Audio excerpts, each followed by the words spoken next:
What's up? Jason Veasey here.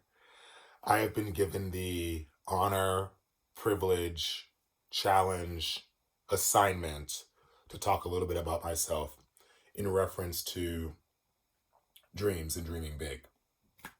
And that's kind of a broad stroke, but go with me on this. I don't necessarily want to talk about dreaming big.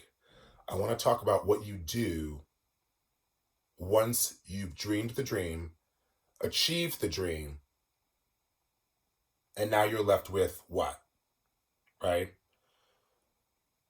I feel like we focus so much on learning from the mistakes and the failures. We also don't spend a lot of time focusing on what do you do with the information or lessons after you've done something right and nailed it, right? So I'll take you a little bit back. I was involved in a show and still am involved in a show called A Strange Loop.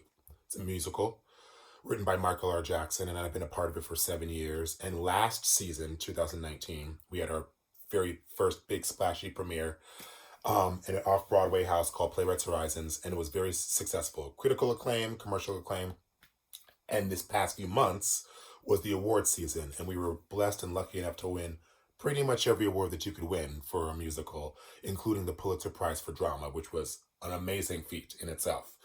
Um, the thing about that dream was that I didn't really realize that I had a dream about that.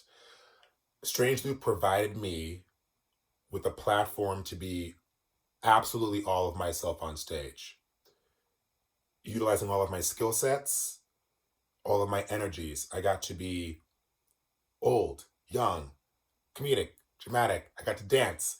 I got to be extremely butch. I got to be extremely feminine. I got to be a whole queer gay sissy on that stage, and it was amazing and be lauded for it.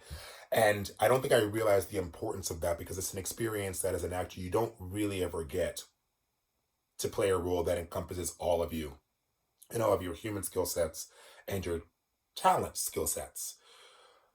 That was an amazing experience, and I don't know if I'll ever hit that kind of jackpot again. But what I've been focusing on is what prepped me to be able to open myself up to that experience.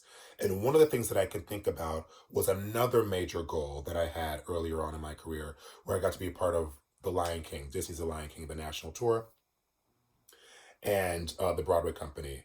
The Lion King is a very different environment and musical. It's more traditional and it's a very corporate musical, like what I like to call a corporate musical. Big, splashy. You can be talented, but your talent will not define how they go about the show.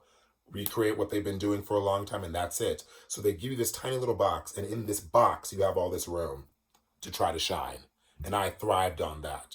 And working in that kind of corporate kind of theater, I learned so much in specifically how to bring something of myself to a role that's been played by many, many people before me in a show that's been performed by hundreds of people before me for over a decade before I even got there.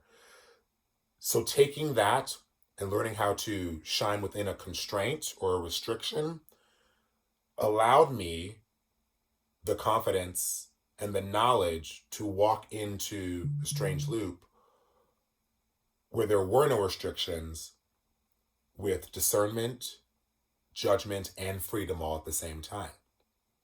Before I got to Lion King, working in New York City and paying your bills and taking care of yourself in New York City and paying your bills and working in restaurants and bars, that is also a victory. Surviving in New York City is a victory.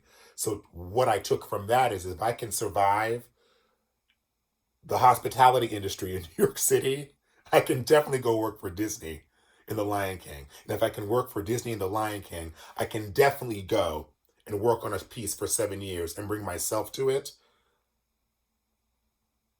and be completely fulfilled. So I guess to me, right now, I'm trying to focus on what we learn from the victory. Don't stop at the victory. Focus on what you received from it and apply it to the next victory. Those are my thoughts.